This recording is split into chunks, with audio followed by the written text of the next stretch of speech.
good morning to you, and we're praying for you to have a very good day ahead. And of course, we are back again, and on the program, I'm joined by my colleague, Aliou Cisse. Aliou, welcome. Thank you so much, Vijay. It's a pleasure to be back. How was Togo? I mean, tell us your experience. I mean, the whole of last week you spent it in Togo. Yeah, not bad. It's okay. I mean, it's always good to travel and explore other countries and see how they live. Yeah, it wasn't bad. All right, thank you very much. It wasn't bad, and just to give you the program guide today. I mean, we'll be doing the African proverb as usual, and of course, we are already joined by Mr. Momodou Mboj in the studio to do the newspaper review, and on Community Watch, we'll be talking to the Weather Focus Department. Department of Water Resources, Tijan Bojang, and that will be a phone-in call. We'll be talking to him. As you know, we are already in the rainy season, and of course, farmers are preparing, clearing lands, expecting that there'll be a successful rainy season. But I mean, to help us answer that, we have a special focus team that will guide us on what to do. And on what we call the social issues, we will be talking to Wan Lamin K. Fati, Acting Executive Director at the Gambia Federation for the Disabled. As you know, they're also part of this society, and they have a whole lot of things to offer. So it's important for us to invite them on the program and also hear from their own side.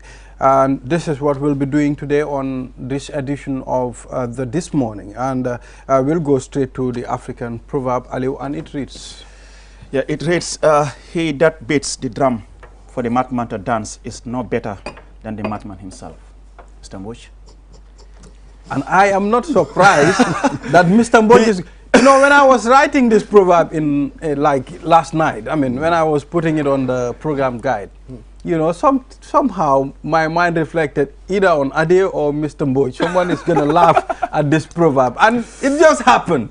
What a coincidence. Yeah, yes. And I'm not sure whether you could recall, but we've done this one before. Yeah. Or you guys have. I remember some time back, you've done this one before. I mean, obviously, it stands to common sense. I mean, the most obvious example would be if somebody is doing something bad, and you're egging him on, you're aiding and abetting, you're just as bad, as it were, something like that. So this is it, you know, the person who is actually doing it. And in fact, you know, during the TRRC, I think a similar thing sort of happened. Yeah. You know what I mean? There were people who didn't actually do, but they were behind the doers, and you know, at some point they were implicated. I mean, I think this proverb, it's also going to the same thing. It's a matter of all of Njai munenga tahal sa gaming feka lekulo. Wow, sort of, you know.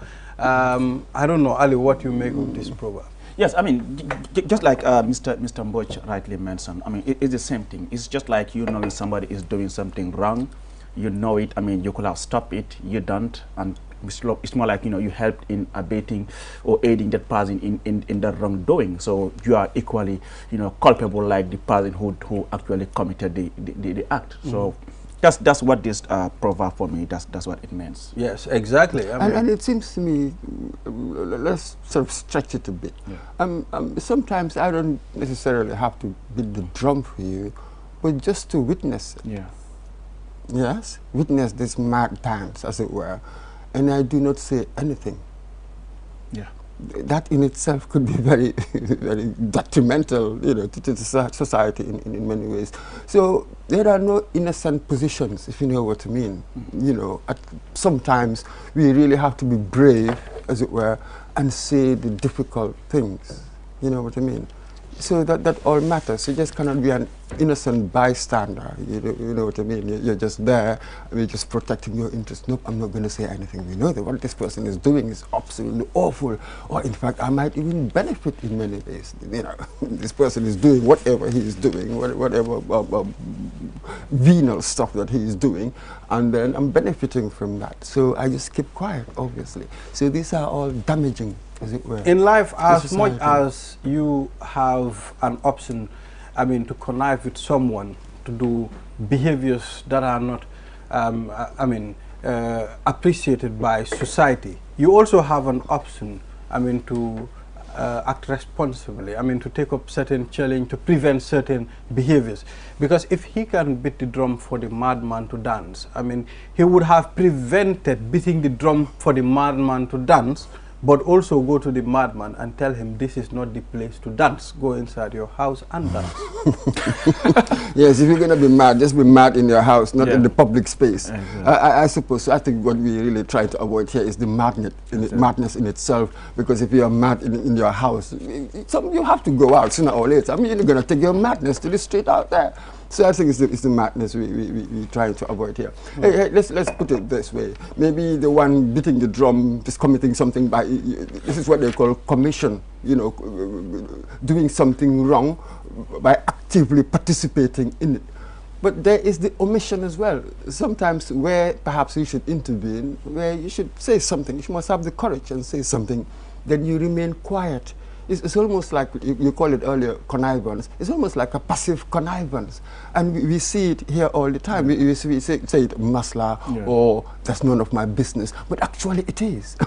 So a lot of things, they're really your business, really. But you just want to protect your interests. You don't want too much trouble. Exactly. So you don't say anything.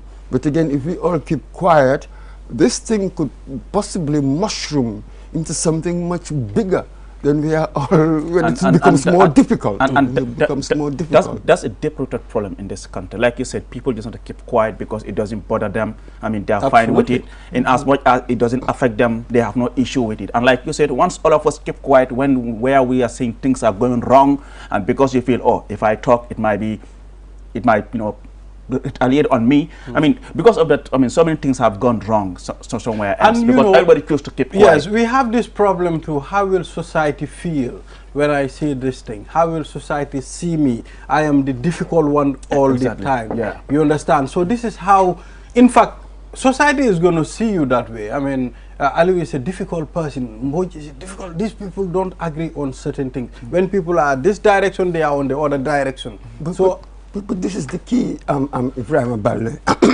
If I call myself a moral person, when I face certain moral situations, I have to be honest with you. I look at society, but again, in the end, when I take my decisions, I lift my gaze. God is my judge, not society. I have to be honest with you. Exactly. Because this thing called society, we keep on evolving. Today, what we take to be sacred is quite extraordinary. In a few generations, the kids will look at it as if they don't care. You can imagine if our great-grandfathers were to wake up from the dead and see how we live today, they'll be horrified. Some of them will be so shocked. These people have changed so much. So be careful with that thing about society. Lift your gaze, serve God. You will serve society. That's what you do. Well, I am convinced, Mr. Mboj. Well, viewers, I mean, that's the African proverb for you. Interesting interpretation there with Momodou Mboj, Alusise here. I mean, a lot to learn. We are happy, and of course, we'll take a short break. After the break, then we'll go straight to the newspaper review. As I mentioned earlier, today we have a whole lot of stuff to discuss on this program. We'll be back.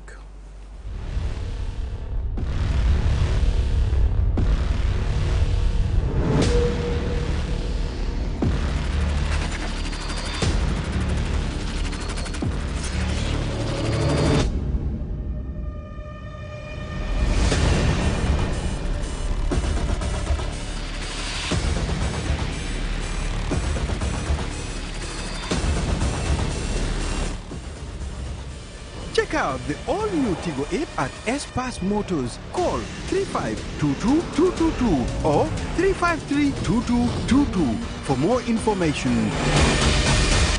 Sharing. Your favorite QCell service has gotten bigger. eFunkanta. Now you can loan bigger credit amounts to make life easier for you. Loan $75C and $100C and pay later. Yes, you heard me right. Get credit loan from $10C to $100C using eFunkanta by dialing *393#. Anytime you run out of credit, whether you want to buy Q-Power, browse the internet, make urgent calls, or send SMS, eFunkanta is the service for you. Dial *393# and choose the loan amount of your choice with no hassle. For more information, call our customer care on 111. QCell, Sunyabus, the pioneers of mobile loan service in the Gambia. We innovate, others follow. Terms and conditions apply.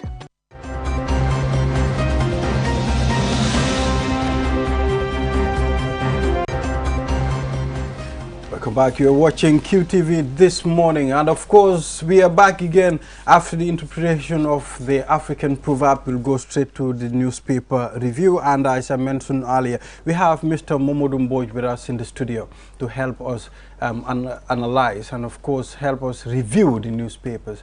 Mr. Mbodj, once again you are welcome. Thank you very much. Yes, we'll go straight to the Foroyaa newspaper, and some of the headlines on the Foroyaa newspaper reads: GCCPC detects suppliers fraudulent extraction of 5 kilograms from 50 kilogram bags of rice. And of course, bakers lament new increase in price of bag of flour. And NAWEC announces low voltage complications will affect water supply in some communities. And Pura explains Gambia's mobile data rating position. And we have on the editorial, the real price of bread is unknown. Who protects the consumer in the Gambia? That's a big question. And yes, thank you very much, Balde. And on the Point newspaper, we have the Gambia backs most happy country in West Africa, 8 in Africa. We have prosecution witness 4 explains procedure of operation at Gum Petroleum as the trial of 2 senior ex-senior officials at the Gum Petroleum still underway at the Banjul High Court. I mean, windstorm destroys valuable materials in Kanmamuda. And of course, Regional Agri Director set lights on the status of Jahali and Pachar rice fields. New Public Service Minister meets PMO senior management team. And on the Voice newspaper, we have a motorist stopped in Basse. And of course, MOPSI is currently hosting the 3rd African Continental Curriculum Conference here in the Gambia. And of course, still on the Voice newspaper, Jahali Pacha rice farmers given pumping machine amid acute water shortage. Well, that's what we have on the Voice newspaper. And also, like you said, under Foroyaa, Pura commits to addressing high cost on mobile internet. Mr. Mbodj, exactly. Gambia, backs most happy country in West Africa. What do you understand? Extraordinary.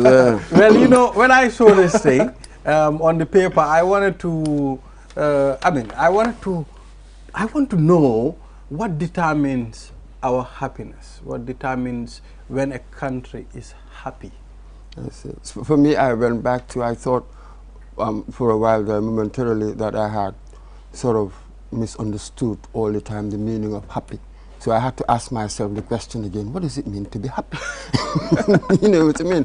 I wonder what criteria were used to determine these things. No doubt, I'm sure this is a reputable organization that has done these things. But again, when I look at all the indices, price of the cost of living, it is so high. When we read in our newspapers, so many people complaining about all sorts of things. So I cannot square that, the experience, the stories we've been getting. We are journalists. We say what's going around. Everybody's complaining about one thing or another. That experience, I cannot square it with this ranking. Unless, of course, I do not know what happiness means. Yeah, because I mean, if you look at the report, they're telling you Gambia is the happiest country ahead of Senegal, Ghana, and other countries, according to the 10th edition of the World Happiness Report 2022, a publication of the United Nations Sustainable Development Solutions Network. And surprisingly, Rwanda is ranked as the as the 4th saddest country. Imagine Rwanda. That. And everybody is saying how economically well they are doing. Exactly. So let us be careful here how we how we interpret, as it were, this so-called ranking. Yeah. So apparently then, whether you're sad or happy doesn't depend on how well the country is doing. Yeah. So what are the other factors, I wonder, that determine one's happiness. This is, and I understand it. It's about self-perception. Yeah, they ask us, and what we I said. find it so interesting. Like in the top 10 countries, you know, you have Mauritius, you have Libya, Ivory Coast, you have South Africa, Gambia, Algeria, Liberia, Congo. You know, you have Morocco, Mozambique. So they are among the 10 countries that are happy. Yes. Happiest country, Libya, and the idea of self-perception. I think that there are some certain maybe cultural undercurrents here. I don't know. If you take this country for instance, generally it doesn't matter how difficult things are. We tend to sort of still laugh, make jokes. We're generally quite friendly looking. Let's put it that way. It's friendly looking, and maybe when you ask us certain questions, we don't necessarily tell you the details. You know what I mean? So it just depends. And the Masla culture, perhaps there are certain dispositional traits that we have that will give very interesting, very curious results when it comes to measuring these abstract nouns. This is really what the problem is. Happiness, these are abstract nouns. Well, so how do you measure them? How do you quantify that? I think that's well, I think before coming up with such a report, I mean, those that measured this, those that produced this result, I think they should go back and look at it properly. You know, so I'm not saying Gambia. VJ is in this. No. I'm not saying Gambia we are not happy. You understand? If you say Gambia, it's the smiling coast, I can agree. If you say Gambia, it's a country of friendly people. Gambia is a peaceful country, I can agree.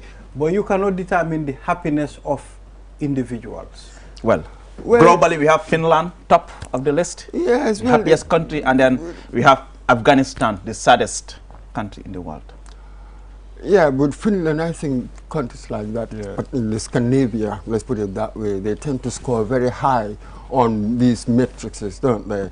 When it comes to maybe happiness, or when it comes to standard of living, they tend to score very high. And Afghanistan, given what's going on there, one is not, surprised. I think people are gauged according to, like you mentioned, standard of their living. I mean, maybe they'll just look at it. I mean, this country, it's a wealthy country, it's a peaceful country, and people have been, I mean, talking good about this. If you think about Afghanistan, if Afghanistan is part of the list countries that are happy, Ali, what do you think resulted to that? Is it not the issues they are having in that country? Yeah, the sudden U.S. withdrawal and what's going on right now. I mean, come on, for God's sake. What determines Afghanistan's history for a very long time? It's just been bloody for a very long time. What determines when a person is happy to you? That's exactly what this is. To me, these things are so subjective, and maybe you will have this this thread that runs through what we call happy. Is it being a larger contentment? Is it the same thing as contentment, for instance? Some people make a distinction between contentment and happiness. So that general happiness, I hear about it, but I don't understand it. For me, it doesn't work like that. For me, in life, you get moments of joy here and there. Okay. Even in my own life, things could be wonderful. I watch the TV and see what's happening in Tigray, what's happening elsewhere in the world. People are dying, they're suffering. It upsets my happiness. So there is no general happiness that is sustained over time as such. I'm not sure that happens. I think that you get little moments of joy in life. When you have children, in your wife, in your work, you have little moments of joy. But again, there's so much sadness as well. They go together. So I do not understand. I have a problem with the concept of happiness. How do I apply it? What does it mean? Does it mean my comfort? Does it mean my contentment? For how long? It will always be interrupted. Yes, thank you. I think we spend more time on this happiness. Because it's a very crucial, on this happiness point. I mean, for me, what determines my happiness, if my stomach is full and I have money in my pocket, it determines my happiness. I was ready for that point. If there is no money in my pocket, I'm not happy. Some people will call you a hedonist. You know what M just said the other time? He said, Baldera for Bugahali. Okay, all right. Now let's take a look at Baker's lament new increase in price of bag of flour. I mean, I've seen a whole people blaming this on the government of the Gambia. People blaming prices on the government of the Gambia without knowing this is a global problem. I met a young lady who came to a shop to buy bread, and when they told her the price of the bread, she was like, Barola Mansakunda. I said to our lady, be careful, it's not Baros Mansakunda. You don't know what is going on around the world at the moment. So people tend to blame this on the government. Yes, you mean the bag of flour. Yeah, yes, our kind of society, that's how we look at things. You know, when things go wrong, we go and tend to blame government. But is that a reasonable thing to do? I do not know. So yes, you've mentioned the background. The Ukraine war, obviously, the whole world is suffering this because a huge percentage of the flour in the world, really, that's produced in Ukraine and Russia, both of them, when you put that together. So obviously we are seeing the effects, we are feeling the effects here. So normally perhaps what governments do is that they sort of tend to subsidize, you know, the suppliers perhaps. Yeah. You subsidize them so that it will be cheaper for ordinary people. And we understand that a few days ago, was it yesterday or the day before, that the Ministry of Trade, they had struck a deal, as it were, with bakers, with the bakers or the flour suppliers, so that things will be cheaper.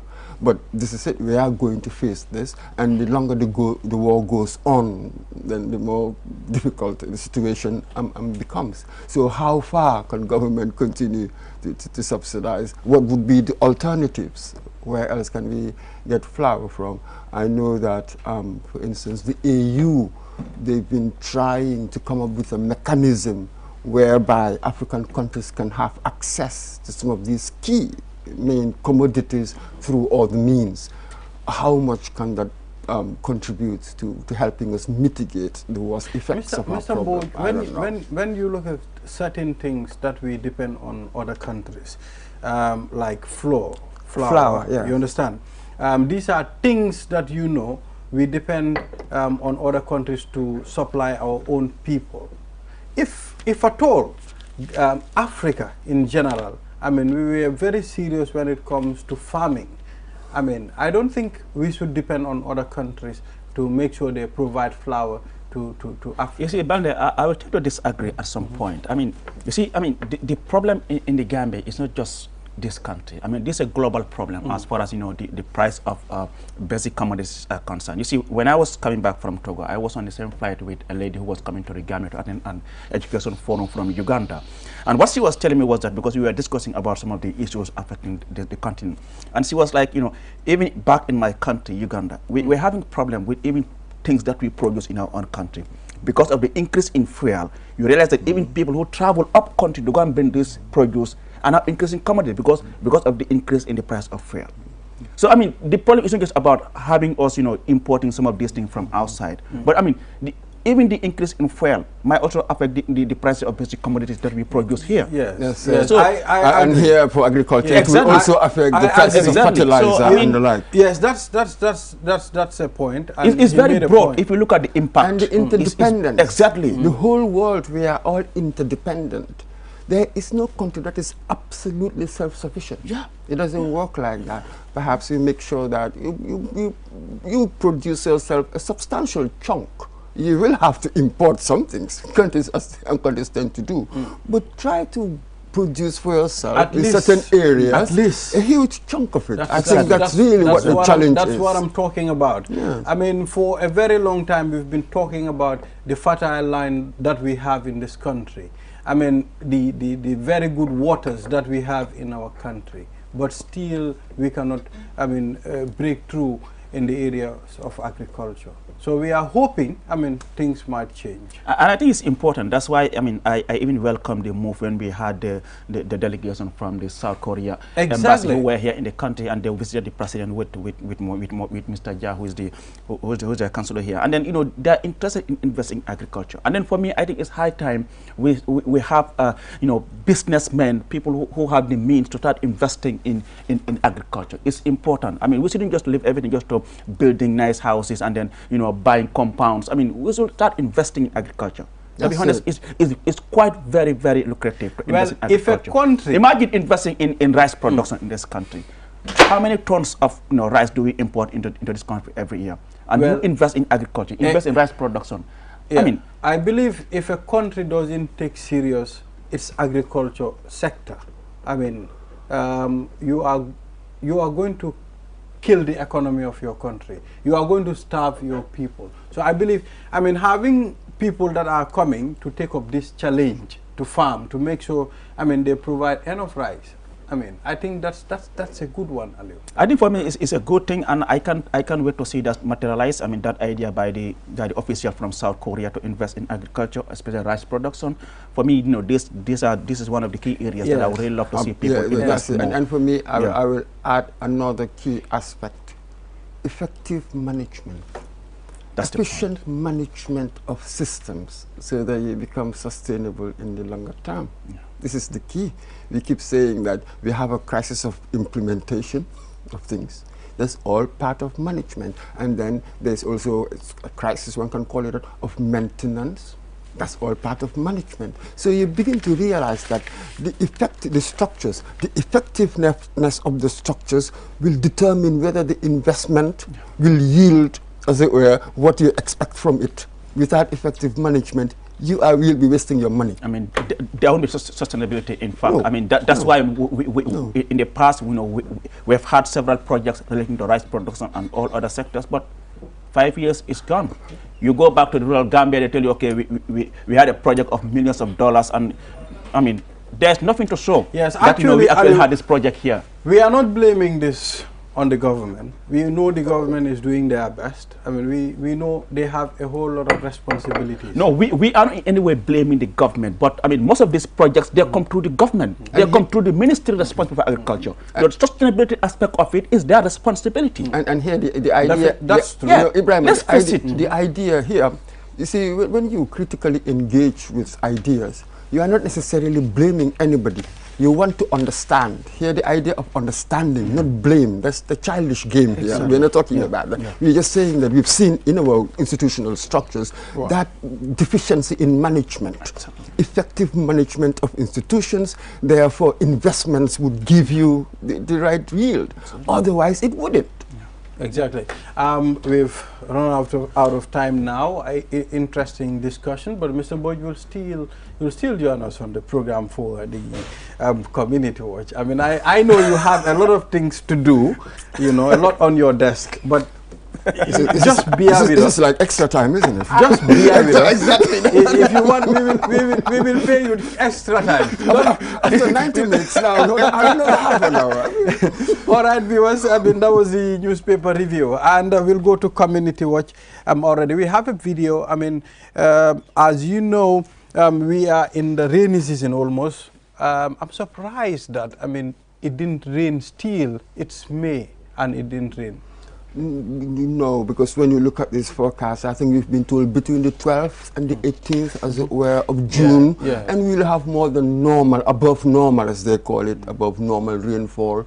So it seems that there are possibilities. Yes, exactly. So we will be talking to the Department of Water Resources, Tijan Bojang, via telephone. I mean, he will be talking to us, and we'll see what the weather forecast team have for us this rainy season. What we do, we have a video, and we'll be playing that video for you to see. We'll be back. Economy are gathered in this forum for the dissemination of the 2022 seasonal rainfall forecast by the Department of Water Resources. The forecast gives the outlook of rainfall patterns in the country for the period July through to September. Ismail Adanso, the Deputy Permanent Secretary at the Ministry of Fisheries and Water Resources, reads out the 2022 seasonal rain forecast press release. The country's average is expected to have rainfall quantity of equal to or more than 1,000 millimeters in the western sectors of the country and between 700 and 900 millimeters over the rest of the country. The seasonal rainfall forecast indicates that the Gambia will see rainfall between 12th and 18th June. In large parts of the country, these dates are expected to be generally early by up to 2 weeks. The rain in these given dates is predicted to become continuous and sufficient to provide adequate soil moisture for crop planting. The latest figures indicate a 42% chance of above normal rainfall, 35% chance of near normal rainfall, and 20% chance for below normal rainfall. If you put this in simple terms, it means that the chance of having above normal rainfall is higher than the chance of having a normal rainfall. The forecast shows that Gambia will experience a longer than normal rainy season of 120 to 130 days. Thus, the duration of rainfall is predicted to be longer than usual. Here is some advice for the agriculture and disaster risk reduction sectors. It is recommended that farmers, herders, water resource managers, projects, NGOs, and other authorities to invest more in high-yielding crops tolerant of wet conditions, such as rice, sugarcane, tubers, etc., etc. The overall rainy character expected for the 2022 rainy season in the Gambia presages the high risk of flooding that can lead to loss of crop, material goods, and animal, and even human life in exposed localities. To deal with this, it is recommended that you strengthen the communication of seasonal forecasts and their updates in order to inform, sensitize communities on the risk and create the condition for their shelter, in particular through the support of the press, disaster reduction platforms, and NGOs. As forewarned is forearmed. This forecast is an early warning mechanism to the agriculture, aviation, construction, water resources, disaster risk reduction, government and other stakeholders for an informed climate adaptation response strategy. Lamin Maiture, the director of the Department of Water Resources, and Lamin Sen, FAO's Climate Change Adaptation Project Coordinator, both underscored the significance of the seasonal forecast. The 2022 rainy season is expected to see more variability than the 2021 season, meaning the season is likely to see frequent changes with events such as early to normal beginning, late or normal withdrawal of rains, and short to average dry spells. The Water Resources Department plans to undertake weekly climate and short to medium weather forecasts to better anticipate impacts of intra-seasonal climate events. Welcome back. Interesting piece by Momodu Lamin Choi. Very important that, the Department of Water Resources are out on television to tell people, to warn farmers, and those that are interested when it comes to the rainy season to take heed. And we have Tijan Bojang on the line, and Tijan will take us through some of the things discussed and some of the things that they are preparing for the rainy season. Hello, Tijan. Hello. How are you? Yes, I'm fine, thank you. How are you? Welcome on this morning. Thank you. All right, Tijan. As you know, we are approaching the rainy season, and of course, at this time, I know Department of Water Resources, you are busy doing all that you have to do to make sure the public is informed. Can you tell us the activities that you people are conducting at the moment? Thank you very much. As I am speaking to you now, we have just been with the community at Kerewan and the Kerewan radio, and then we are now heading to Farasenye to talk to the people through the community radio at Farasenye about the forthcoming rainy season, which we have released the forecast on last Friday. And then we invited people from the West Coast region, from the KMC and the BCC, to give them the forecast information, which is very vital for everybody, including the farmers and other stakeholders. Mm-hmm. Yes, Mr. Bojang, Aliu Sise here. I mean, we've just watched that report by my colleague Modlamin Choi, where you bring out the figures that you are expecting. I mean, we're saying 40%, we might have above normal rainfall by 40%. I just want to know, how were you able to come out with these estimates, with these percentage figures? Right. Like climate modeling, you have you use a kind of a software that is being designed to produce the information of the climate situation. So we use the relationship between the sea surface temperature and the rainfall time series of the country, and then look at how each season behaves. So if you look at 30 years period or more, like when you have a kind of warming situation in the tropical equatorial Pacific Ocean or cooling, and then what does that translate to your weather pattern? So when you look at this from year to year, this is one of the factors. And then again, when you take those information and put it in the software and run it, it gives you the interpretation of what that means to you. So this is what we have been using to calculate the seasonal outlook. So this when we run the model, it shows us that we have about 40 to 45% probability of getting rains above normal, and then like 35% normal situation, then 20% of dry situation. So the situation is likely to be above normal to normal situation. So that means we are expecting a very good precipitation in the forthcoming rainy season.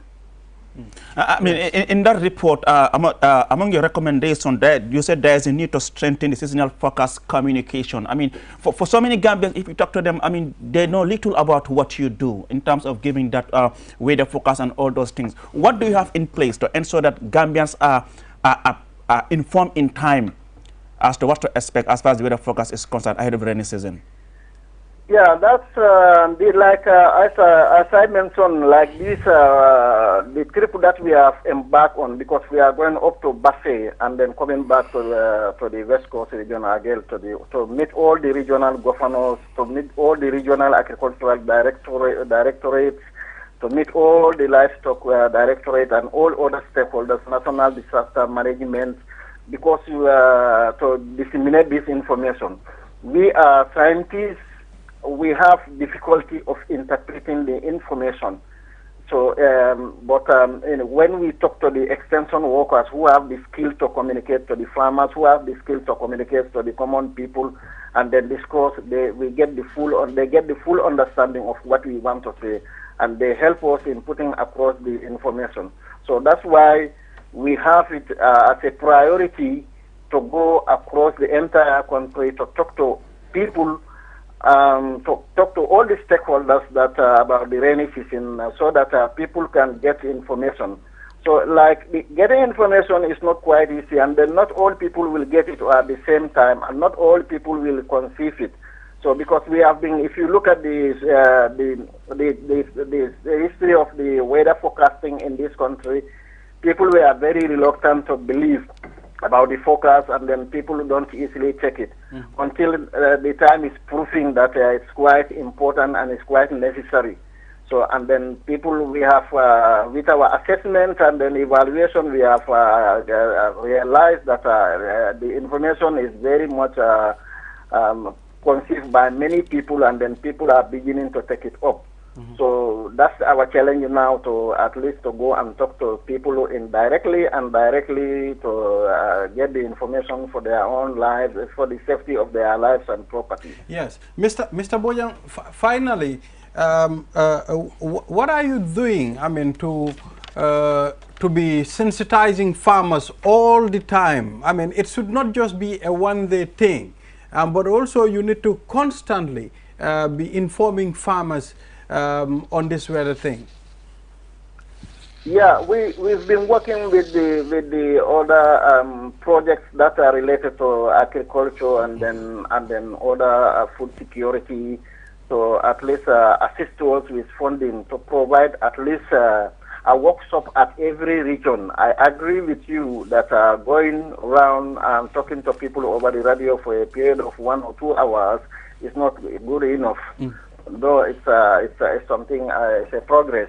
But I agree with you. And then early warning project have been supporting us with that sometimes. And then right now we are working with the FAO, and then in fact they finance this trip, and then we expect that we'll get funding from other projects that director is working with to have at least a regional workshop for each region, and then to get all the stakeholders on board to at least give a comprehensive information of the seasonal forecast. So that one I fully agree. That's the best way to get the information, and then we are working on that at the moment. All right. Thank you very much for talking to us on this program, Mr. Bojang. Thank you very much indeed. I appreciate it. All right. Mr. Bojang there from the Department of Water Resources. I mean, warning have been sent to farmers that, I mean, let them plant, crops that can support water. I mean, too much water, because they are expecting there will be a whole lot of rains this year. So it's important for farmers to take heed. But I mean, the last question I asked him earlier, it's important for farmers to be informed all the time. It's not, I mean, just going round for a matter of 1 week, and at the end of time, there is no information. Yeah, I think for me it's very important, and like you said, I mean, at least we got a signal of what we should expect, and it is now time for the authorities, the stakeholders involved in especially in disaster risk reduction to really be prepared for any eventuality in order for them to be able to respond effectively, Mr. Mboch. For me, that's the good thing about this whole thing. Absolutely, that's the whole idea. I mean, when you give me information, then I should ask another further question. So what actions should this information lead me to? Yeah. So here, I was going to ask him that actually, you know that we are expecting the higher chances of floods happening, isn't it? Normally, this is what we see, especially where you expect more than normal rainfall. So we expect floods, particularly in certain vulnerable areas. So it is not simply what institutions do, and of course there's a lot that institutions must do, but I wanted to know, in my ordinary citizens, what is it that I can do? You know what I mean? This is what we expect, given our area where we live. Perhaps the individual, I cannot do much, but can we say that, given that this is what we expect, should we come collectively, perhaps have a collective action plan? How best can we mitigate? How much do you have communities themselves being involved, thinking about what to do to reduce certain risks?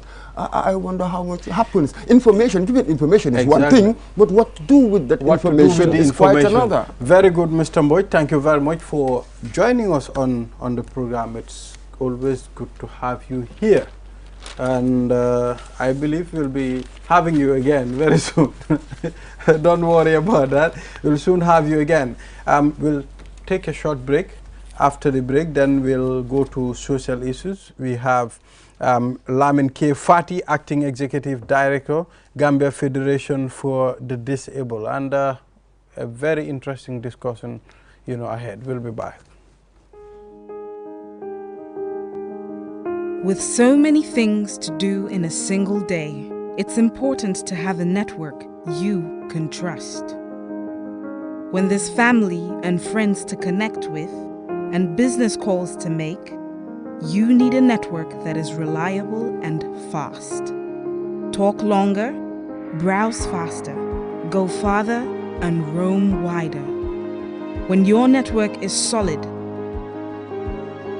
the world is your oyster. QCell, your trusted network in the Gambia.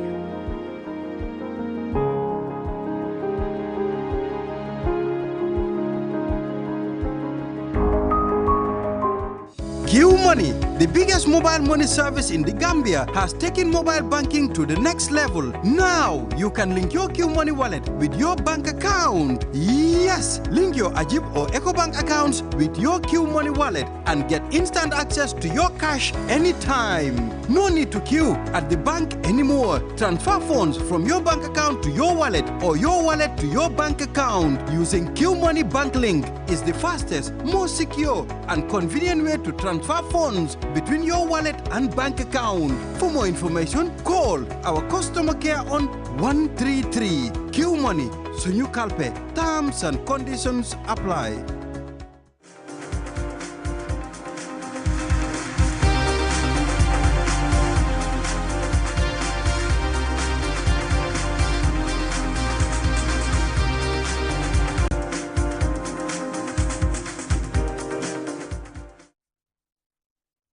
TV this morning, and of course if you miss any of the things discussed on this platform, you can go to our Facebook page or you can follow us on YouTube. And now we'll do some social issues thing, and we have Lamin K. Fati, Acting Executive Director, Gambia Federation for the Disabled. Mr. Fati, welcome to the program. Thank you so much. It's good to have you here. Thank you so much. Thank you so much. All right, Aliu, and here is Mr. Fati already, and we have a lot to discuss. You know, when it comes to the Federation of the Disabled, I mean, giving them a platform like this is something that is incumbent upon us to do. So it's good to have you here once more. Can you take us through some of the activities that you are doing right now as the Federation? Thank you so much. I will start with saying thank you so much for giving us the platforms. Gambia Federation of Disabled is the umbrella body for all the disabled organizations in this country, and is also the focal points or the mouthpieces to all persons with disability in these countries. Currently, we are into so many activities. Just last week, we had an engagement with the political parties. We called them on meetings, sort of workshops, where we raised the issues of political inclusion, the importance of involving persons with disability in the political activities and that of social lives. Because when you look at the previous parliamentary election, a person with disability contested Sanamente and consequence. So that's telling us that persons with disability in this country have interest in politics, and they have a right also to participate in politics. So it is very important. We call the political party leaders and we call the citizens of this particular country to know that persons with disability have interest in our politics and they have a right to participate. So we are on that. And the other activities that we also doing, we are on the empowerment projects. Currently, as we are speaking, some of our members are watching this program, women with disability, whom you know that they are on skill training on terrorships, which is sponsored by Dr. Kramu. And we are also into another activities too. Probably next month, we'll also have an international program here, whereby we'll be calling stakeholders like governments and other partners for ratification of African Disabled Protocols, which Gambia has to ratify. Because when you look at, we ratify CRPD, that's the Convention of Rights of Persons with Disability in 2005 in the country here. So African Protocol for protocol also is a complementary to that, and most of the West African countries they did not ratify, except Mali that have ratified. So we see it is very important Gambia also to ratify that act, so that that act will complement CRPD. Mm-hmm. Yeah. Okay, interesting. When you talk about it, persons with disability, when you look at it, how are you going to gauge this from previous years and recent years? Have there been any improvement? And what the federation, what is the federation doing to make sure, I mean, their lives improve? Actually, I would say yes. We have improved, because when you look at it, previous regimes, we did not have a Disability Act. Currently, we have it. That's an improvement, which we have been advocating for decades. So we have that that act. That's an improvement, and we are also into these empowerment projects, also which we think that they are very important to us, and they are uplifting the life of our members too. So those kinds of things are improvement on our side, and we are also engaging so many stakeholders. So know that persons with disabilities, they have rights as they are instructed in the Constitution, and every institution or every individual in this country should respect those rights. And honestly, there is a shift of change on that. Yeah, people are coming up, people are embracing persons with disability. That even has showcased what's happened in the previous election here, parliamentary election. So because of that, we are now seeing people are now moving from that belief that person with disability cannot participate in politics and other things. We have experts. So we are saying that we are improving on that part. I mean, you talked about the enactment of the Disability Act, which was passed by the fifth legislature. I mean, it goes beyond just having this enacted. I mean, it also calls for implementation. I mean, what mechanism will you use to ensure this act is not just passed as a law, but it is respected and implemented? Thank you so much. When you look at the act itself, it has a clause which deal with the implementation of the act. So on that clause in the act, we say the first step in the implementation of the act, it has to state with the formation of advisory council to persons with disability, which the government has to do.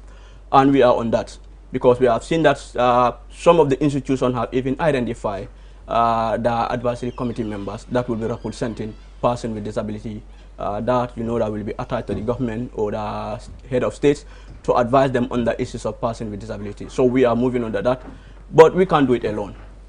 We can't do it alone, and it also needs a political will too. For that act to be implemented, a political will has to be manifested. So if those things are not there, it will be very difficult. But we have an implementation in the act. Yeah, the implementation clause. When you talk about persons with disabled people, for them to be considered in the society, I mean, it should be like that. But what are you doing to make sure your members are informed? We don't want to see a person with like a disabled person standing on the road asking for charity. What are you people doing about that? Because the mental picture that people have, once you are disabled, you have to go and look for charity. Yeah, that's the cultural belief, and that's something in the society that even those on the street, even I myself or any other person with disability, at times when you're moving around on the street, people tell you as a baker, they approach you to give something to you. But those are cultures that we think that it's only advocacy that can change the mindset, and through collaboration with other partners, and we are on that advocacy too, because we have an advocacy team that that we reach to the communities. Before meeting the political parties, we went out to all regions in this country to sensitize them on the issues of persons with disability, which we inform them on those kinds of issues on the society. The society has to change. The society has to see persons with disability as potential people. So if that culture is not being changed by the people of this country, we find it very difficult to change. We are under it. The advocacy is on radios and other platforms. But I don't think, I mean, the culture should change only from the people of the country. It have to start in-house. You need to put your house in order.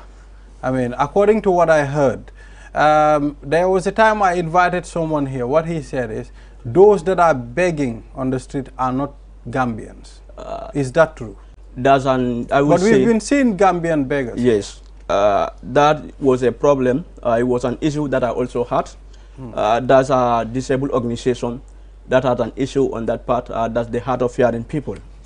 One can say that we have a known Gambians begging, but we also have a Gambians also begging on the streets. So to address on this issue, that's why the Federation is into these empowerment projects, that's entrepreneurships and other things, because that's the only way. Because most of those people begging on the street, they don't have a skill. They don't go to schools.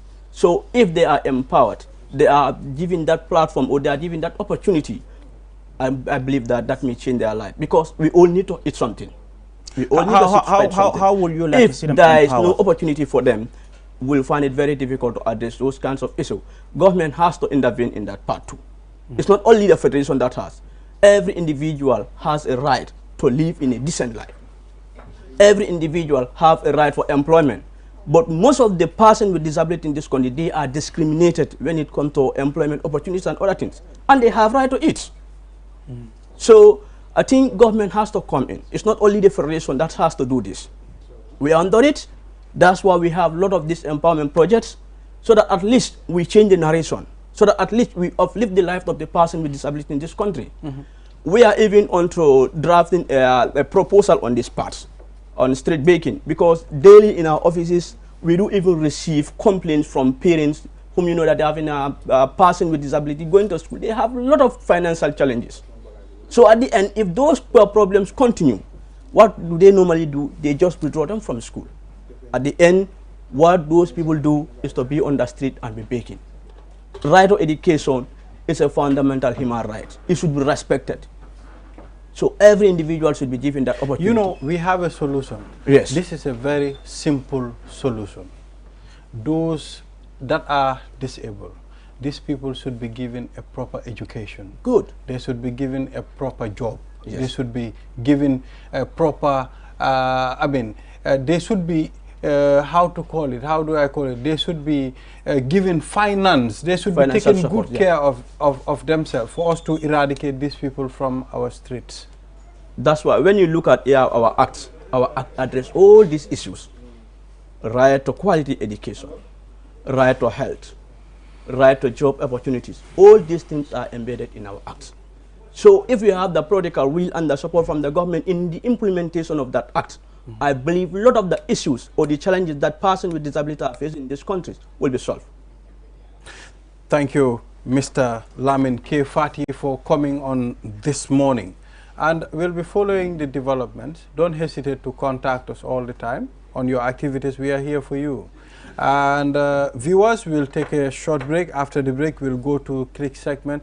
Skengman Swizi, Buba Fati, it's here. And we'll be right back. Money, the biggest mobile money service in the Gambia, has taken mobile banking to the next level. Now, you can link your Q Money wallet with your bank account. Yes, link your Ajib or EcoBank accounts with your Q Money wallet and get instant access to your cash anytime. No need to queue at the bank anymore. Transfer funds from your bank account to your wallet or your wallet to your bank account using Q Money Bank Link is the fastest, most secure, and convenient way to transfer funds between your wallet and bank account. For more information, call our customer care on 133. Q Money, Sunyu Kalpe. Terms and conditions apply.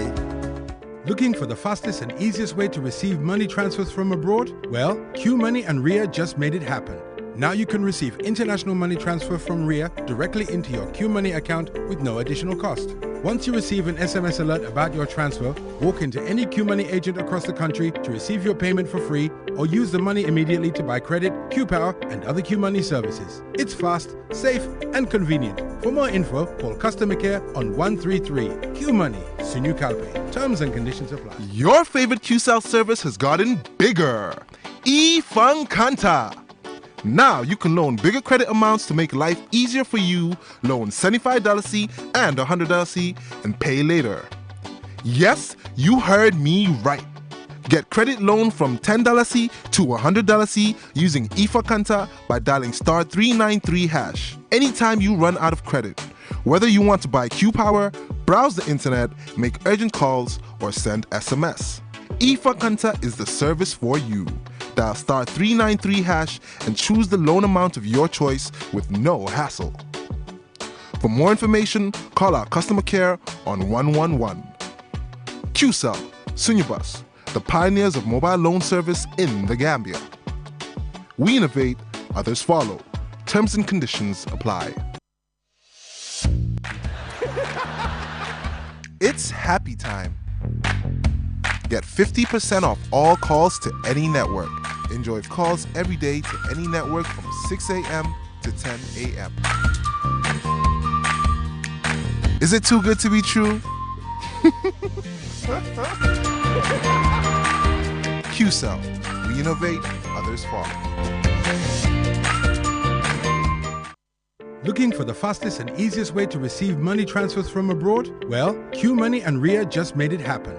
Now you can receive international money transfer from RIA directly into your Q Money account with no additional cost. Once you receive an SMS alert about your transfer, walk into any Q Money agent across the country to receive your payment for free or use the money immediately to buy credit, Q Power and other Q Money services. It's fast, safe and convenient. For more info, call customer care on 133. Q Money, Sunyu Kalpe. Terms and conditions apply. Q Money, the biggest mobile money service in the Gambia, has taken mobile banking to the next level. Now you can link your Q Money wallet with your bank account. Yes, link your Ajib or EcoBank accounts with your Q Money wallet and get instant access to your cash anytime. No need to queue at the bank anymore. Transfer funds from your bank account to your wallet or your wallet to your bank account using Q Money Bank Link is the fastest, most secure and convenient way to transfer funds between your wallet and bank account. For more information, call our customer care on 133. Q Money, Sunyu Kalpe. Terms and conditions apply. With so many things to do in a single day, it's important to have a network you can trust. When there's family and friends to connect with and business calls to make, you need a network that is reliable and fast. Talk longer, browse faster, go farther, and roam wider. When your network is solid, the world is your oyster. QCell, your trusted network in the Gambia.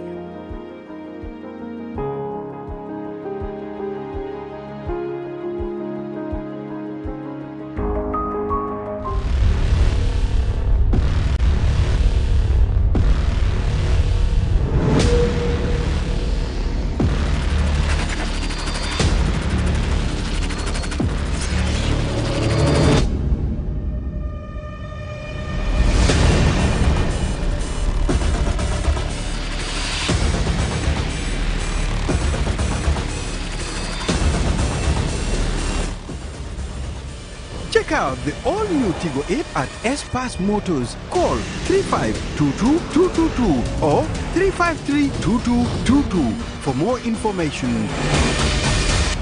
Cherry.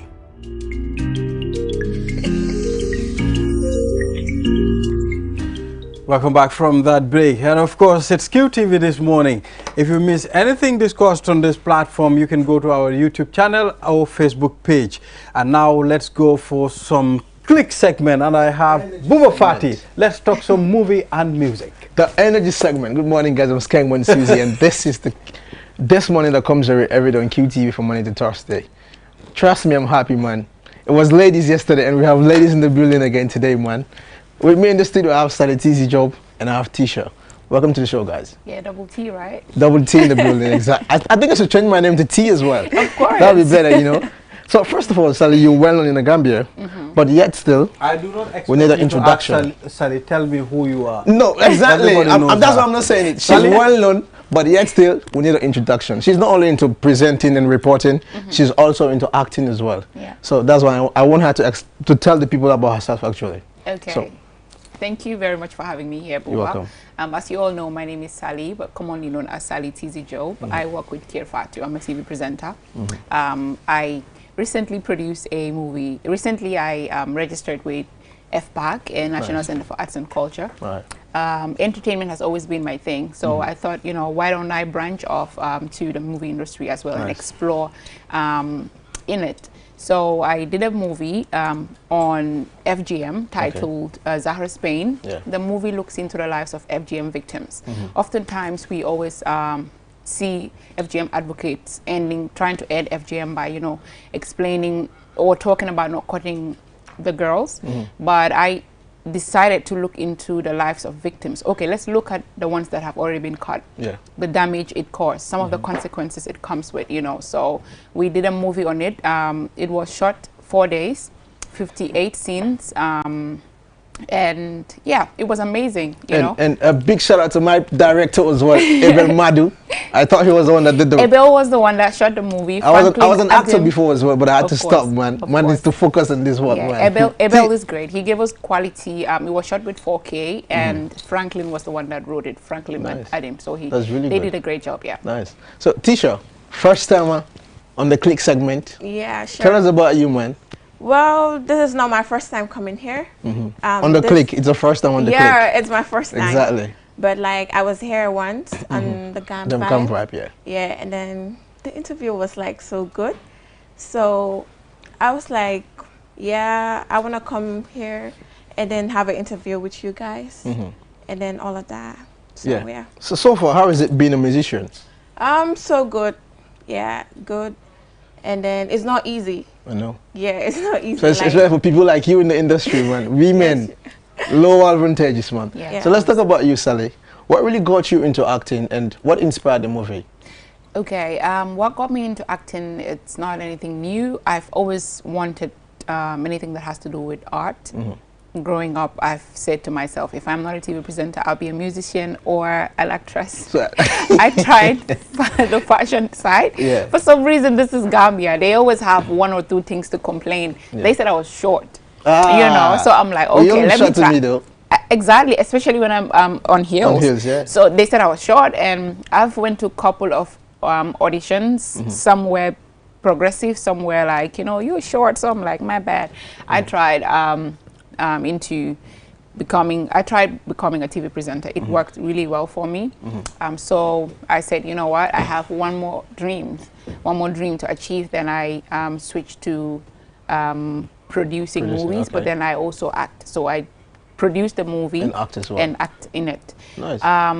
What inspired the movie is looking at FGM victims. Yeah. I feel something that has been created by God, no man has the right to want to decide as to whether I want to cut it off or not. Okay. I'm having a lot of backlash from people because they feel FGM, especially the cultural aspect, they feel it's a practice that every female has to go through. But to me, I think it's not right, especially when you're cutting these girls off. You cut them at a very early age where they did not consent to it. It's not, in Islam, they don't call it farata. Like it's, I think it's sunnah, but it's also something that whether you, I don't think it's even sunnah, it's just a culture. It's something whether you want to do it or you don't want to do it. So if you want to do it, that's fine, but how about girls who grew up hating themselves for becoming FGM victims? So do you think people are still into practice they're like that? still practicing it. Funny enough, yesterday I was, I don't know, at the radio station. I wouldn't mention the radio here. I was at a radio station. Funny enough, I had a lot of calls, and these calls were mostly guys. Okay. It's not your body. You don't understand what women are going through. I don't know why men have this thing of anything that has to do with women. They always call, they always complain. They're like, you know what, yo, get out of our face. Allow these girls to be cut. They feel if a girl is not cut, they have a high sexual need. They tend to be loose girls, you know, and all that. And I believe that's just a misconception. Exactly. It's just the way people think. Exactly. So, you know, you don't have to cut any girl unless and until they want to do it. Exactly. But don't take babies at a very early age and cut them off. It comes with a lot of consequences. Don't cut babies at a very early age, man. Consequences, rather, yeah. Now, Tisha, let's talk about the music industry, man. Yeah. How has the music industry welcomed you so far as an artist? Not only an artist, a rap female artist in the industry as well. Well, I can say it's fun because, like, being an artist, I was doing the game like 2 years now. Nice. And then, like, I got a lot of fans and the support is real and all of that. It was never hard for me, like, maybe from the starting, but it was never hard for me, like, to record because a lot of people text me, studios, even big studios, I want to sign you, I want to do this, and I want to have free recording with you. And then I'm so happy, like, that gave me courage, like, it gave me courage to keep going. It gives you courage to keep going, man. Let's go for a quick break. Let's take a look at Tisha's video, and from there we're going to take a look at the trailer that Sally Tizi directed and acted in. So when we're back, we're going to continue the interview, man. Let's go for a quick break. Energy time.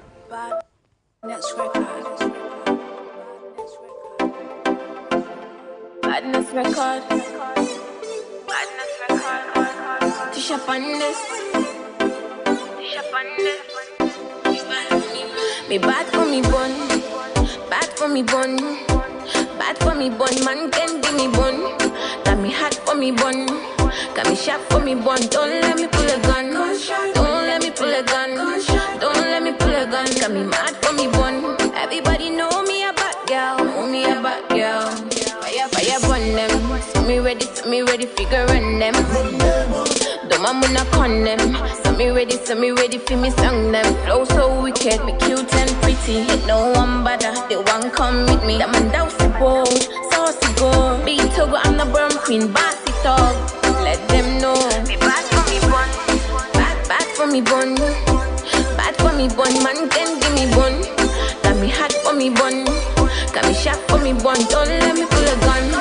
Don't let me pull a gun. Don't let me pull a gun. Got me mad for me bun. Everybody know me a bad girl. Know me a bad girl. I'm moving up, they wanna see me stuck. Now you hate man balling in the club. Now the bad girl moving to the top. Things straight, nothing like zigzag. You see a bad girl alone.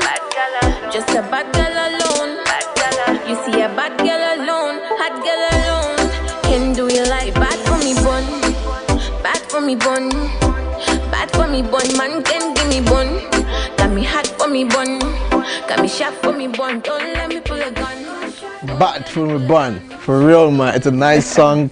Nice visuals. Everything is nice, man. But we're going to hold it there. Let's take a look at the trailer, man. Let's go for another break, and when we come back, we continue the interview. Female genital mutilation is still affecting many women and causing dysfunctional relationships. How many more will go through FGM? TZ Media presents to you Zahra Spain, premiering on Friday 27th May 6 p.m. at Ebujan Theatre, Kanifing. Come and watch the consequences after the cut.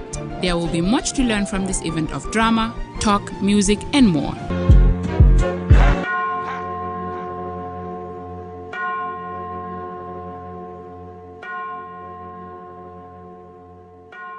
Zahra Spain, after the cut. That's it, man. That's it, man. I want to say congratulations to you for putting something like this out there. Thank you. Trust me, man. I think I should come and watch the premiere of this movie as well, man. I mean, everyone here should come. Okay, Balde, get ready, man. We're Balde going out. have to come. Ali, you have to come. All of you. We're all gonna come, man. Now let's talk about the production aspect of it. The visual is good, to be honest. What was it like putting cast like these people together? So it wasn't that difficult. Most of these casts, some of them, this is my first time working with them. Actually, I would say almost all of them except young Zahra. She's my niece. Okay. So Franklin, my director, was the one who came up with the idea and said, you know what, I know some people that are really good. I can cast them on the movie. I have a very good relationship with Sherifo Kanute. But aside from him, and Elvis John, we grew up together in Bakote. So the rest, Franklin was the one that put everything together, and we made a great team. So what was it like during the production? How many days did it took you guys? Is it month, weeks? Or? No, it was just 4 days. The quickest, I would say the quickest production ever in Gambia. It was just 4 days, but they were determined. And you know, I had a support from Grand Villa. The owner of Grand Villa was like, you know what, Sally, I want to support you, so why not pack all your things with you and your cast and come live here. So we live there. We roll every day. We film at night, daytime, in the morning. So the time that we need to go outside, we go film and come back. So it's just like 77 minutes movie. So obviously it did not take a long time as well. It took a complete 4 days with no skip. But that was really good, and the trailer is really good as well, man. Thank you. Tisha, let's talk about the song, the video, man. It's nice. What brought about the concept? Well, it's just that I want to show people how bad I am. Yes, so I'm bad. Bad girl. Sure. Okay. And then it was like, I was like, okay, you know, I was doing Afro before. And then I was like, no, I'm bad. So I can do Afro and then do dancehall as well. Yeah, and dancehall. I want to show people how bad I am and all of that. So I decided, I was like, yeah, I'm bad. So far, you know, I keep asking people all these questions, especially upcoming artists, because it's really important, man. Do you think you have a future in the music industry in the Gambia? Yeah. Okay. So how would you rate yourself from 1 to 10? Okay, like I said, big artists, they always give me this advice. They will be like, the time I was coming up, I never had this chance and all of that. And then they made it still. And me that I am here, I was not even long in the game. And then I was like, I'm having opportunities and all of that. Like people, the hype and the support is real. I was like, I can make it. Yeah, if they can make it, then I can do more. Obviously you can make it, man.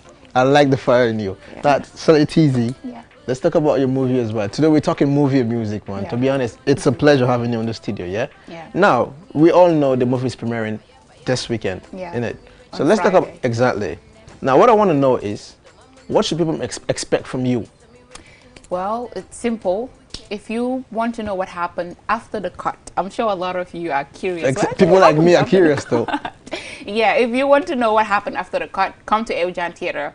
You know Gambians, we put 6 p.m. because we don't want people to come late. And obviously people are going to come late. Sharp, we're starting because Yeah. we're closing at 12. You know, Abidjan have their rules. Exactly, After 12, yeah. you have extra pay, and we're avoiding that. So come on time. Let's roll by 8 p.m. We expect a lot of interaction. You know, even though we're premiering, we're screening the movie. After that, we would like to hear from people, sort of a Exactly, to give a networking. feedback, sort of. Yeah, give a feedbacks. Yeah. There'd be popcorns. There'd be refreshments. Okay. You know, it's a Hollywood My standard. fuller people. You know, there'll be refreshment. There'll be stage play. We have also 2 FGM activists, Mariama Cham, you know, Okay, yeah, her yeah. voice is Bahama's amazing. sister as well. Bahama's sister. Bahama will be there Nice. himself because he's also a peace advocate, and Yeah. anything that has to do with harming women, he's definitely against it. Our Bling as well, you know, Nice. she also is doing her thing when it comes to, you know, advocating for FGM. Yeah. We have a lot of special things that will be happening. So we're just calling everyone to come out in their number and come support Zahra Spain, but most importantly, FGM victims and empower women. So, how would you describe the movie industry in the Gambia? Poor, I would say, Okay. compared to other countries like Senegal, Nigeria. I mean, comparing Nigeria is that disrespect, but yeah. I mean, Gambia's too slow, and that is because I feel even the music industry is because people don't really support Gambian, Exactly, yeah, Gambian thing. yeah. We have to start supporting Gambian. No, it's thing. really Gambian that don't support each other. Exactly. Really Gambians do support each Gambians other. can download foreign music or music from other countries, but cannot download their own fellow Gambian Exactly, artists. yeah. They cannot watch Gambian movie. They always complain like it's not good, it's not good. But here's the thing, y'all have to understand, like, people are working with low budget. We don't have Exactly, funds. These yeah. corporate institutions, they have the support. Like, I shot this movie with my money. You see? Nobody came in. Even the time I was going around looking for sponsors, only few people came through. So this is the problem. If you do not support people with good camera quality, with money, with proper house, with I mean luxurious cars, how do you Exactly. expect to pull out proper? Obviously, we're not going to movies get for there. you to watch? We're not going to get there. Yeah, So for I'm just real. urging on every Gambia to take their own responsibility. If they want our industry to grow, both music and whether it's music, fashion, or movie, we need to step in, take ownership. That way, everybody will grow. Like, she's young. Exactly. This is what she wants to do. She has a long we way need to to go as support well, her, yeah, you know? yeah. I mean, especially female.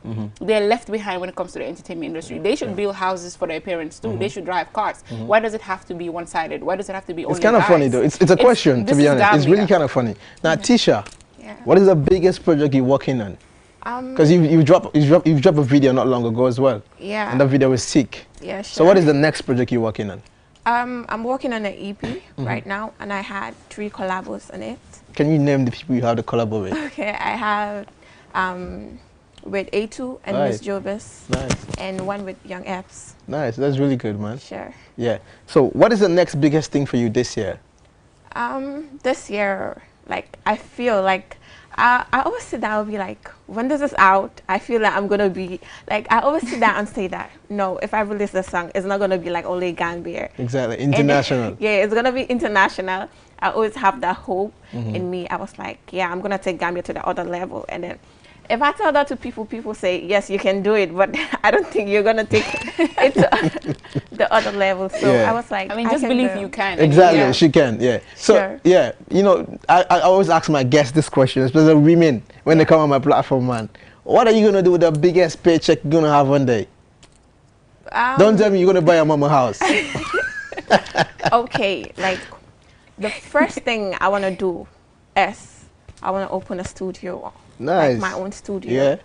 And then have my own camera. So anytime I'm ready, like right now, like if I'm under a label and then I want to release my song. But they'll are be you like, under any label for now? Yes. Okay. And then they'll be like, wait. And then we have to have the order from the, you know, the label is not in the Gambia here. Okay, We all have right. to have the order in Sweden and all of that. Nice. It's taking time. Yeah. So I always wish to have my own studio, everything, so I can work on myself. I would decide, and anytime I want to release my song, my video. So, TZ, trust me, man, like, seriously, I'm proud of who you've become, to be honest. Yeah. Thank you so much. Now, what advice would you have for the younger people that want to go into acting as well? Okay. Yeah. Well, are you not going to ask me what am I going to do with the biggest paycheck? What are you going to do with the first paycheck? Okay. So, first of all, I have this company called TZ Media. Okay. It's digital marketing. Okay. I do PR. Lately, I've been doing PR as well. All right. So you're going to invest in it. I've managed to get myself a drone, DJI too. Aye, nice. I've managed to get myself equipment. Okay. So yeah, I'm going to establish, the goal is to also start my own media house, like a whole TV. Wish you all the best, girls like man. herself and the rest would have a platform to showcase their talent. That's really nice. I feel right now she's caged. She cannot even do anything by her own. Yeah. But if she have someone empowering her, she doesn't have to wait on protocols. Exactly. She's just going to go ahead and do her thing. Yeah. And what was the next question? What is your advice for the upcoming people? My that wanna go into advice is acting just as go well? ahead with your dream. Gambia is a country where people would always, they would always weigh you down. They will not give you the support you need. Yeah. But if you have a dream, wake up. Me standing here, it has always been a dream. I can remember those days when I was a child, while taking shower, I'll be like, someday, people who really know me will tell you this. People will watch me on TV, and here I am. People are watching me on TV, even though I haven't got to that level, but I believe life is staged. Yeah. 10 years ago, I have never thought of being here, Exactly. but I always dreamt of it. Yeah. So here I am today. 10 years to come, it's going to be another dream Another and another dream, level. man. So focus on your dream, and inshallah. When I was a small boy in Basse, Sabu Sire, I said one day I'll wear a suit. And here you are wearing a suit. suit. So you have to claim the energy. You have to wake up and tell yourself, you know what, this is going to happen, and you work towards it. I mean, Rome was not built in a day. So you got to believe it and achieve it, work towards it, and it's going to happen. So when I was a small boy, I said I would be a doctor. Well, look at Maybe you know, school changed me though. Okay. You know, when I went to school, I joined a press club. It was really nice. So I was like, yeah, I think I should do this. It happens. And that's how I fell in love with it happens journalism. sometimes you dream of something, but God is like, Definitely. no. Yeah. You know, there's something that's going to hold you and back. something bigger and That's in something you. better for you. Yeah. So there's always diversion. Yeah. So, Tisha, young women doing it big in the industry, man. What is your final words to your fans out there? And what advice do you have for other people that want to venture into music as well? People of your age. Okay. Like, I'm saying a big thank to all my fans out there. They really support. No hate. Like, no hate. Even I go to shows, even those people that don't know my song, they'll be like vibing. I'll be like, whoa. Like, last time on the Mega Show, I went, and then like the hype, I was even crying on stage because I never expect it. And then, yeah, I'm saying a big thank to all my fans out there. And then the advice I'm going to say is, to those people, like, people text me and then they'll be like, I want to be an artist, but I'm scared. People older than me and even younger than me, and they'll be like, I want you to support me. I was like, even me, that's what I Exactly, you're looking for support as well, man. Yeah. And then I'll be like, just go for it. If you don't have no one to help you, just be doing freestyle. If you got the talent, people out there are going to help you. You have Instagram, you have Facebook. Yeah, that's especially what TikTok. Put yourself out there, you're going to get support, obviously. Yeah, exactly. Even though, like, the time I was starting, and then someone signed me, that was ultimate. Even he was not good, but I'm so thankful to him that, it helps build a career as well. He helped me from the start, and then all of that, because this guy always come. He's an older person, and then he always come to my house and then be like, I want to sign you, I want to do this and all of that. And I'm it pays so off. thankful. It pays off. How old are you? But I'm 17. Hey. But I'm just going to give her quick advice. Like, Okay. at this moment, she's vulnerable, and everyone would want to come and say, Exactly. I want to sign you, I want to do this. Don't be carried away. I know you're excited, you want to do this, but then in as much as you're excited, just take your time and go back to the books. Also, try connect with female that are into the music industry as well. They will tell you more because they have been there. Yeah, sure. But before we take a leave of you, man, it's a culture and a custom on my platform that when you come, before you leave, freestyle. Okay, I want to should do freestyle it. the song Yeah. with A2. I'm doing dancer. Okay. Okay. I don't need nobody. Yeah. I just need you by my side. Yeah. Feeling your body. Yeah. Boy, you making me go crazy. Anytime I find you, You are with another girl, and I'm getting tired. She's getting tired. She's getting tired. Baby, I'm here. Relationship complaints. With my body. Take my body. With your body in it, exactly. She's getting tired, man. She's getting tired with the other guy, exactly. so why don't you jump so I'm here, baby. No, Bala, you're married. We're giving that to Ali. Exactly, man. So for my end, I'm saying bye-bye, man. Till I come your way tomorrow, man, with another epic session of the Click segment, man. Don't forget, check me out on Instagram, Skengman_Sweezy. And don't forget as well, Facebook, Sweezy B40. And it was a pleasure having you guys in the studio, man. And big shout out to my brother, Muhammad.